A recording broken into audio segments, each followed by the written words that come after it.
Shalom sekali lagi buat kita semua. Shalom. Haleluya. Mari bersama dengan saya kita membuka dalam kitab Yosua. Kitab Yosua, saya bersyukur kepada Tuhan kalau saya boleh menyampaikan firman Tuhan pada malam hari ini. Beberapa hari ini saudara saya tidak begitu sehat. Sebentar sehat, sebentar bagus, sebentar sehat, sebentar bagus. Setelah ibadah pagi tadi pulang ke rumah dan saya bilang sama istri, saya mau istirahat dulu. Saya mau tidur sebentar, mana tahu nanti bangun lebih segar lagi. Setelah saya tidur, saudara, 1 jam saya tidur, saya bangun, oh kepala saya makin sakit. Saya tidur lagi, bangun saudara, wow makin sakit lagi. Ya kan, saya bilang, ya bagus saya bangun terus saja. Saya bangun terus dan saya mainkan lagu-lagu pujian. Saya tidak bisa membaca saudara, kalau saya membaca kepala saya sakit. Tapi saya mulai mendengar lagu-lagu pujian dan saya berdiri dan saya tenang di hadapan Tuhan. Puji Tuhan saudara, saya mulai mengalami kesembuhan demi kesembuhan daripada Tuhan. Amin saudara. Kita beri ketepukan buat Tuhan kita. Haleluya. Amin. Amin. Yosua 1 ayat yang ke-6 firman Tuhan berkata, Yosua 1 ayat yang ke-6 firman Tuhan berkata, kuatkanlah dan teguhkanlah hatimu, sebab engkaulah yang akan memimpin bangsa ini memiliki negeri yang kujanjikan. Katakan kujanjikan. Tuhan berjanji kepada bangsa Israel bahwa Dia akan memberikan mereka tanah perjanjian. Dan hari ini pada waktu itu Tuhan berbicara kepada Yosua. Dia berkata, kuatkanlah, teguhkanlah hatimu, karena Tuhan tahu ada tentangan yang besar akan dia alami, ada perkara yang dahsyat yang akan dia alami. Maka Tuhan berkata, kuatkanlah dan teguhkanlah hatimu. Dan saya percaya saudara, bukan hanya Yosua, bahkan Anda dan saya pada malam hari ini kita menghadapi banyak tentangan dalam hidup kita. Kita menghadapi banyak badai, banyak perkara yang dahsyat, yang luar biasa kita alami. Dan Tuhan sedang berbicara buat kita semua, kuatkanlah dan teguhkanlah hatimu. Amin saudara.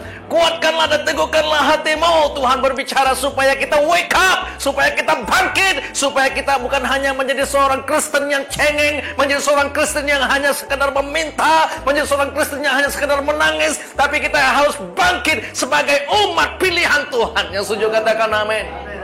Tuhan berkata, kuatkanlah, teguhkanlah hatimu. Tuhan sedang berbicara tentang pribadi yang move on dalam hidup mereka, tentang pribadi yang bukan lahir sebagai bayi terus menjadi bayi, tapi dia terus bertumbuh dalam kehidupan mereka sebagai orang yang percaya. Tuhan sedang berbicara tentang pribadi yang hidup mereka terus maju, mempelajari sesuatu yang baru sebagai orang yang percaya. Yang setuju katakan amin. Haleluya. Firman Tuhan berkata, kuatkanlah dan teguhkanlah hatimu. Saudara, hari ini saya perhatikan ada banyak orang yang percaya, itu mereka sepertinya anak kecil, saudara, seperti anak kecil. Bahkan saya juga melihat ada pastor-pastor hamba Tuhan, pemimpin gereja, mentality mereka itu seperti anak kecil. Tapi firman Tuhan berkata, kuatkanlah dan teguhkanlah hatimu. Berapa banyak di antara kita pada malam hari ini yang benar-benar memperhatikan hati kita, supaya kita menjadi seorang murid Kristus yang benar-benar kuat dan teguh di dalam hati kita. Yang setuju katakan amin. Kuatkanlah dan teguhkanlah hatimu, sebab engkaulah yang akan memimpin bangsa ini memiliki negeri yang kujanjikan. Wow. Saudara, ini luar biasa. Ada banyak orang klaim akan janji Tuhan dalam hidup mereka. Mereka klaim tanah perjanjian. Tapi yang jelas ada banyak orang percaya hari ini tidak pernah memasuki tanah perjanjian dalam hidup mereka. Oh, bukan 1 orang, bukan 2 orang, begitu banyak saudara. Banyak orang percaya hari ini hidup mereka terus-menerus mereka berjalan di padang gurun, belum menikmati tanah perjanjian dalam hidup mereka. Mereka menangis, mereka meminta mana, mereka meminta burung puyuh, mereka seperti anak kecil. Enggak salah saudara, karena Tuhan kita adalah Jehovah Jireh. Amin. Dia selalu memenuhi kebutuhan kita, Dia memenuhi keperluan kita. Tapi lebih daripada itu saudara, malam ini saya ingin membawa kita belajar suatu perkara yang luar biasa yang saya percaya. Ini yang Tuhan mau tuntut buat kita sebagai orang yang percaya. Ketika pandemi COVID-19 melanda seluruh dunia, Tuhan mau supaya orang percaya bangkit. Katakan bangkit. Katakan bangkit. Yang percaya beri ketepukan buat Tuhan kita. Haleluya. Saya percaya ini hati Bapa. Ketika pandemik COVID-19 melanda, ada sesuatu yang Tuhan sedang kerjakan. Tuhan sedang merobek-robek rumah kita. Tuhan sedang merobek-robek sarang kita. Tuhan sedang merobek-robek kesenangan kita, saudara. Supaya kita keluar, supaya kita belajar sesuatu yang baru bersama dengan Tuhan. Karena begitu banyak berkat yang Tuhan mau berikan buat kita. Yang setuju katakan amin. Tuhan tidak mau kita berjalan terus di padang gurun, saudara, menikmati mana, menikmati burung puyuh yang diberikan dengan cuma-cuma. Tapi ada hal kekayaan yang luar biasa Tuhan persiapkan buat kita. Maka firman Tuhan berkata, kuatkanlah dan teguhkanlah hatimu, saudara. Wow, ketika COVID-19 melanda seluruh dunia, banyak perkara yang sedang terjadi. Ekonomi mulai merudum, saudara. Anak-anak mulai cuti dengan luar biasa, ya kan anak-anak.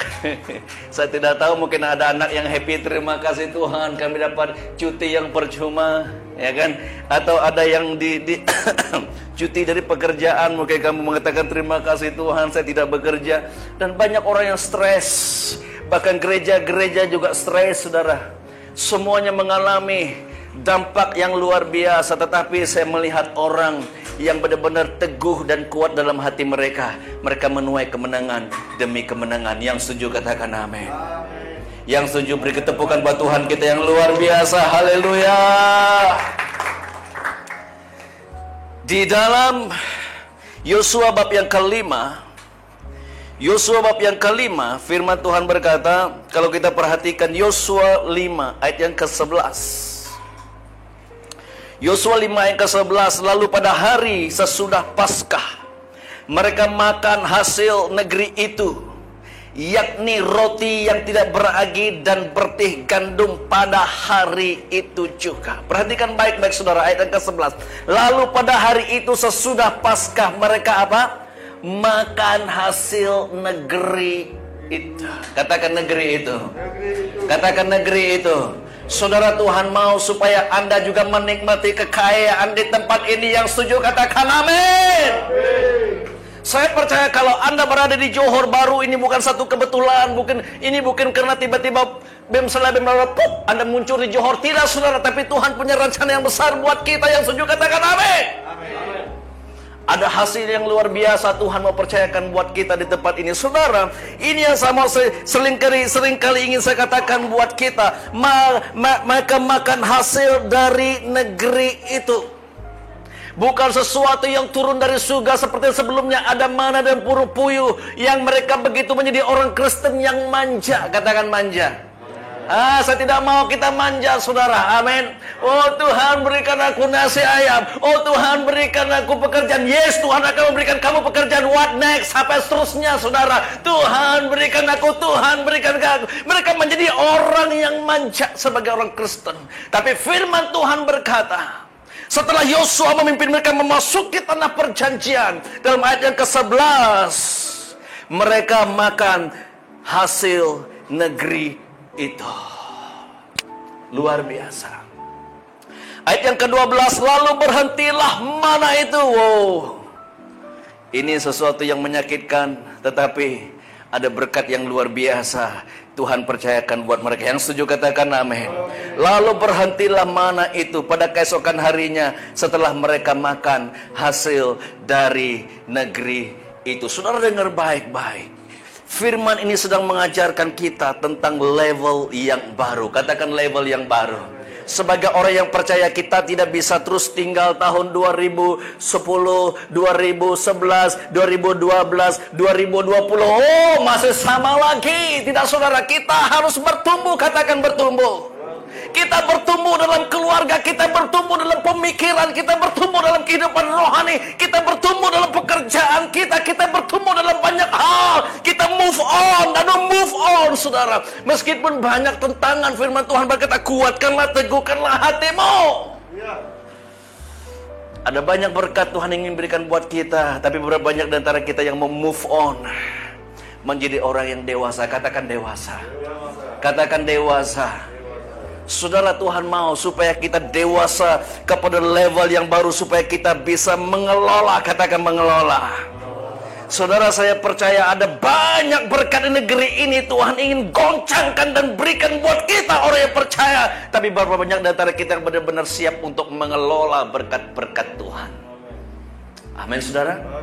Berapa banyak di antara Anda sudah siap untuk mengolah dan untuk menjadi berkat kepada orang lain? Berapa banyak di antara Anda sudah serius menguruskan setiap berkat yang sudah Tuhan berikan buat Anda? Anda mulai belajar perkara-perkara yang baru. Saudara, kita tidak pernah buat online service.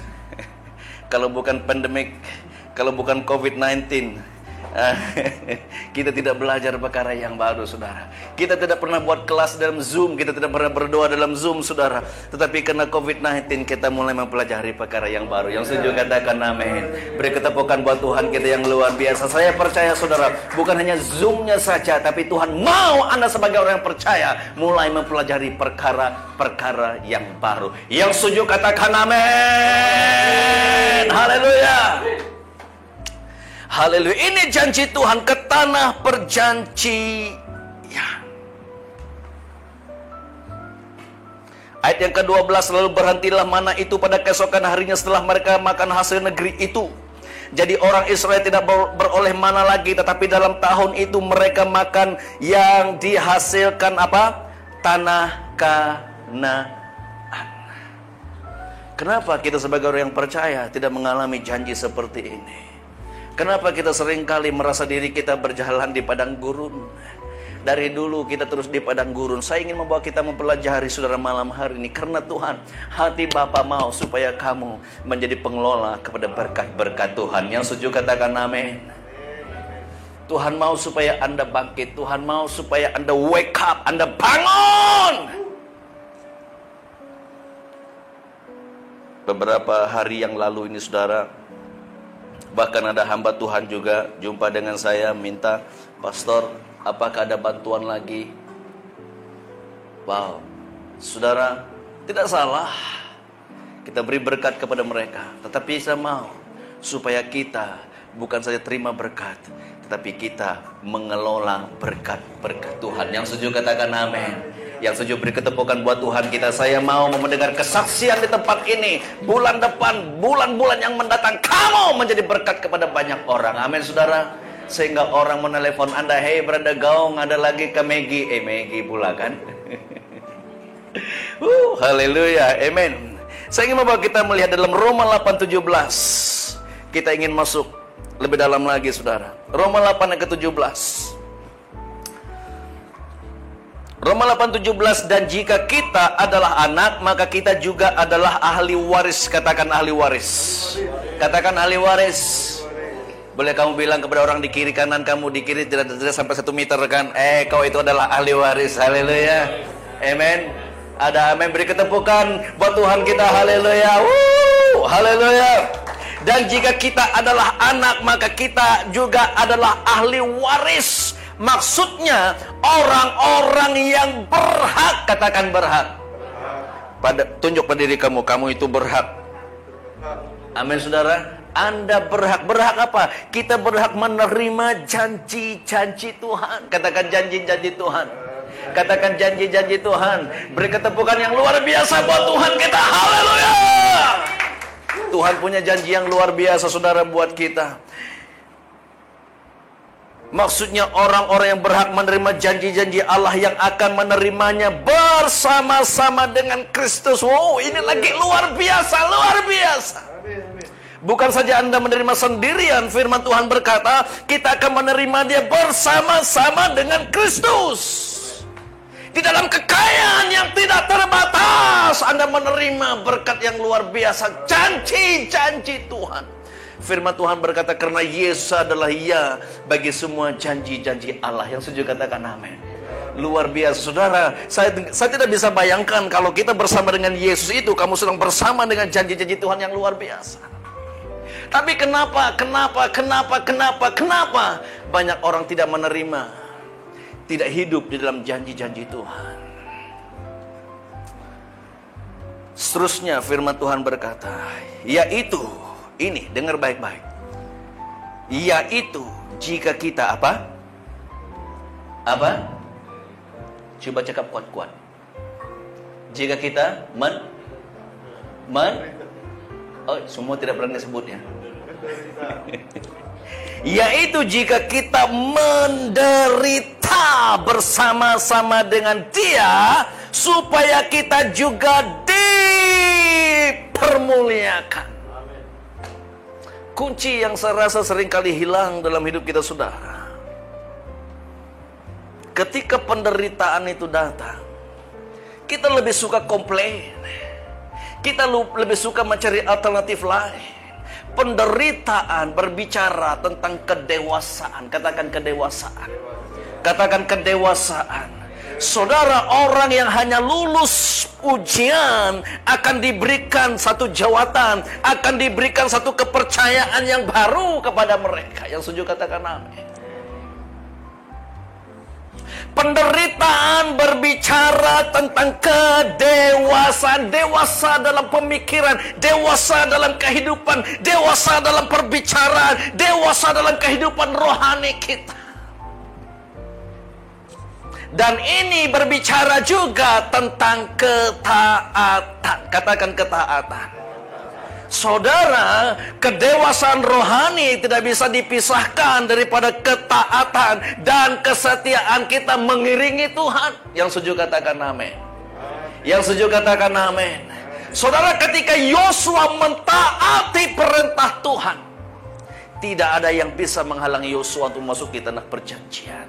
Hanya satu hal yang Tuhan pinta daripada Yosua, mentaati perintah Tuhan. Saudara, ketika Yosua mentaati perintah Tuhan, sungai Yordan terbelah dua. Yang setuju katakan amin. Ketika Yosua mentaati perintah Tuhan, kota Yeriko, satu kota yang tidak mungkin dikalahkan, saudara, semuanya ranap di hadapan Tuhan ketika Yosua mentaati perintah Tuhan. Saya percaya Tuhan mau pada malam hari ini mengingatkan kita sebagai orang yang percaya. Untuk Anda menjadi dewasa, Anda perlu belajar tentang dua hal: mentaati dan setia. Yang setuju katakan amin. Katakan mentaati dan setia. Dua hal yang tidak bisa dipisahkan. Saudara, iman harus kelihatan di dalam ketaatan kita. Yang setuju katakan amin. Di dalam Ulangan 11 ayat yang ke-13, firman Tuhan berkata, Ulangan 11 ayat yang ke-13, jika kamu dengan sungguh-sungguh mendengarkan perintah yang kusampaikan padamu pada hari ini. Dengar baik-baik, firman Tuhan berkata, jikalau kamu sungguh-sungguh mendengar. Katakan mendengar. Saudara, mendengar ini sama dengan mentaati. Orang yang mentaati adalah orang yang mendengar. Orang yang mendengar firman Tuhan kelihatan dalam ketaatan mereka kepada perintah Tuhan. Yang setuju katakan amin. Maka firman Tuhan berkata, iman timbul dari pendengaran. Banyak orang iman mereka tidak timbul, tidak tumbuh, tidak bertumbuh karena mereka tidak mentaati perintah Tuhan. Mereka mendengar namun tidak mentaati. Firman Tuhan berkata, jika kamu sungguh-sungguh mendengar perintah yang kusampaikan kepadamu pada hari ini, sehingga kamu mengasihi. Jangan bilang kamu cinta Tuhan kalau kamu tidak mentaati perintah Tuhan. Yang setuju katakan amin. Berbesar cinta kamu kepada Tuhan, saya nggak tahu. Berdagang berapa besar cinta kamu kepada Tuhan, saya juga nggak tahu. Ya kan, Sister Rachel, ketika Rachel masuk pintu, berapa kilo cinta dia kepada Tuhan, saya tidak tahu. Ya kan, ada yang bisa ukur cinta kamu kepada Tuhan, tidak tahu. Meskipun suara kamu nyanyi begitu kuat di tempat ini pakai mikrofon, sudah kuat pakai mikrofon lagi, berapa besar cinta kamu belum tahu. Tetapi orang yang benar-benar cinta Tuhan kelihatan dalam hidup mereka yang mentaati perintah Tuhan. Yang setuju katakan amin. Maka iman yang benar, kasih yang benar, cinta yang benar kepada Tuhan kelihatan di dalam kita mentaati perintah Tuhan. Maka firman Tuhan berkata, jikalau kamu sungguh-sungguh mendengar perintah yang kusampaikan kepadamu pada hari, sehingga engkau mengasihi Tuhan Allahmu dan beribadah kepadanya dengan segenap hati dan dengan segenap jiwamu, maka kata Tuhan, wow, maka Ia akan memberikan apa?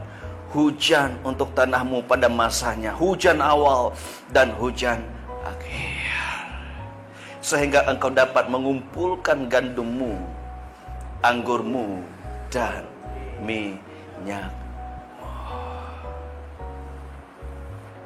Firman Tuhan datang kepada Samuel. Dia berkata, ketaatan itu lebih baik daripada persembahan. Saudara, mungkin ada di antara kita boleh memberi persepuluhan tanpa gagal. Mungkin ada di antara kita boleh memberi persembahan sampai beribu-ribu. Namun ketaatan melebihi persembahan kita di hadapan Tuhan. Yang setuju katakan amin. Ketaatan.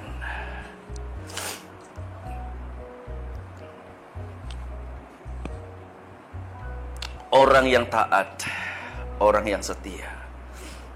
Ada nggak di antara kamu yang tidak paham apa sih ketaatan dengan kesetiaan? Ianya dua perkara yang hampir sama tetapi tidak serupa. Orang yang setia belum tentu taat.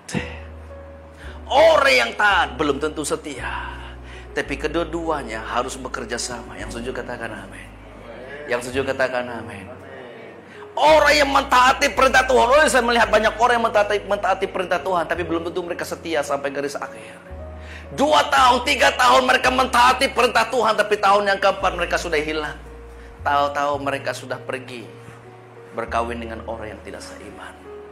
Setia ya, ada juga orang setia. Mereka setia di gereja.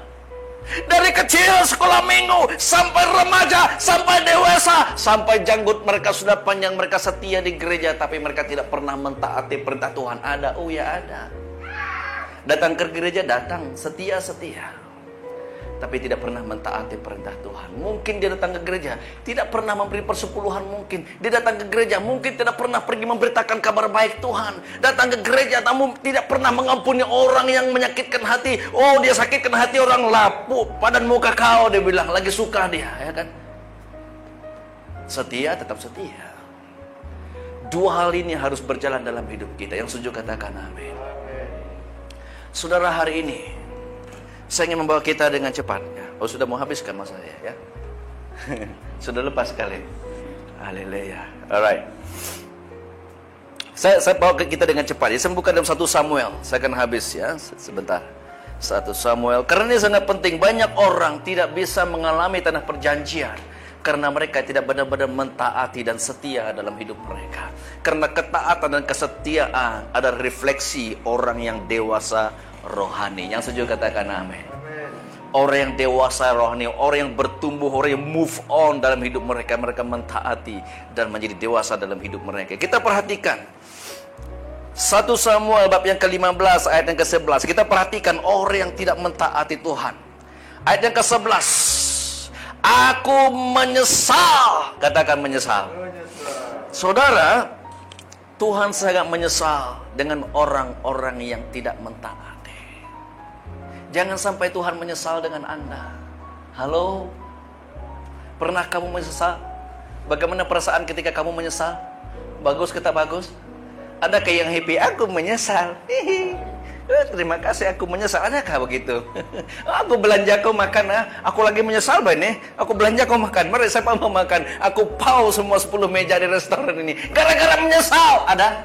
Tidak, saudara. Firman Tuhan berkata, aku menyesal karena aku telah menjadikan Saul raja, sebab ia telah berbalik daripadaku dan tidak melaksanakan firmanku. Orang yang tidak mentaati Tuhan menyesal karena mereka seperti orang yang sudah berbalik. Kamu tahu saudara, orang yang tidak mentaati firman Tuhan sama dengan orang yang berbalik daripada Tuhan, yang tidak pernah melakukan firman Tuhan, maka hidup mereka goyah. Firman Tuhan berkata, orang yang mendengar firmanku dan melakukannya, mereka seperti orang yang mendirikan rumahnya di atas apa? Atas batu, saudara. Ya kan? Tuhan menyesal. Ayat yang ke-19, kita lompat ayat ke-19. Apalagi kata Tuhan tentang Saul. Kita ingin belajar orang yang tidak setia dan mentaati perintah Tuhan. Ayat yang ke-19. Mengapa engkau tidak mendengarkan suara Tuhan? Mengapa engkau mengambil jarahan dan melakukan apa? Apa yang jahat. Orang yang tidak mentaati adalah orang yang melakukan perkara yang sangat jahat di hadapan Tuhan. Anda bisa bayangkan kalau kita tidak mentaati perintah Tuhan, bagaimana kita bisa mengalami seluruh berkat Tuhan dalam hidup kita, saudara. Ayat yang ke-23. Tetapi, ayat yang ke-23. Sebab pendurhakaan adalah sama seperti dosa bertenung. Dan kedegilan adalah sama seperti menyembah berhala. Dan terafim, karena engkau telah menolak firman Tuhan, maka ia telah menolak engkau sebagai raja. Perhatikan, orang yang tidak mentaati perintah Tuhan, yang tidak mentaati, adalah seorang pendurhaka, seorang yang degil, seorang seperti penyembah berhala, dan mereka ditolak oleh Tuhan. Saudara, lihat betapa dahsyatnya bila kita tidak belajar mentaati perintah Tuhan. Yang setuju katakan amin. Tapi malam hari dengar baik-baik, saudara, orang yang mentaati perintah Tuhan, orang yang mentaati perintah Tuhan. Saya bawa Anda dengan cepat. Kita melihat di dalam buku Ibrani bab yang ke-5. Saya habis di sini. Ibrani bab yang ke-5. Saya mau supaya setiap kita pada malam hari ini kita pulang, kita renungkan diri kita di hadapan Tuhan.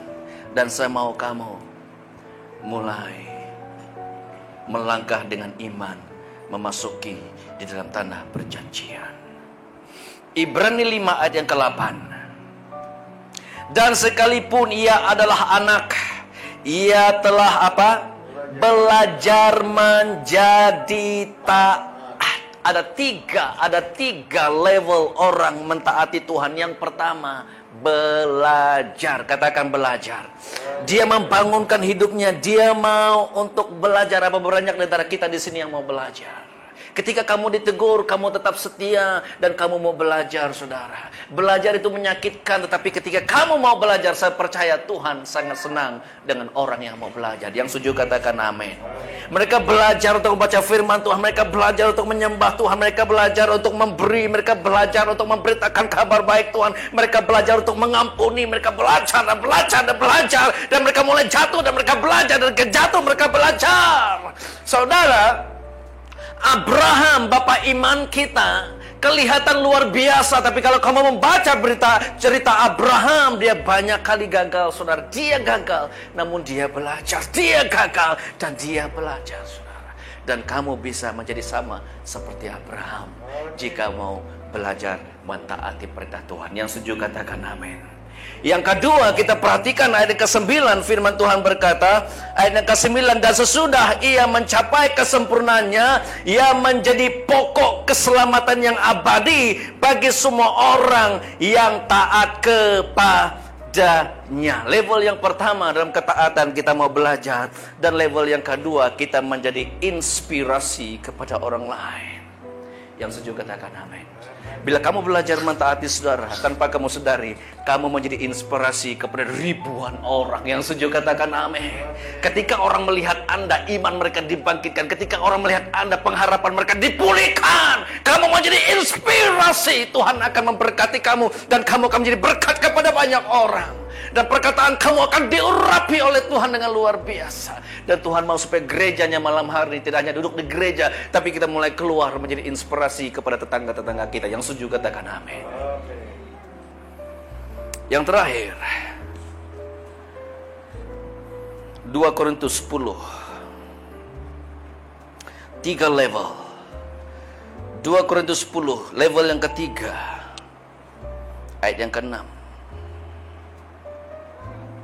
Dan kami siap sedia juga untuk apa? Menghukum setiap kedurhakaan bila ketaatan kamu telah apa? Menjadi sempurna.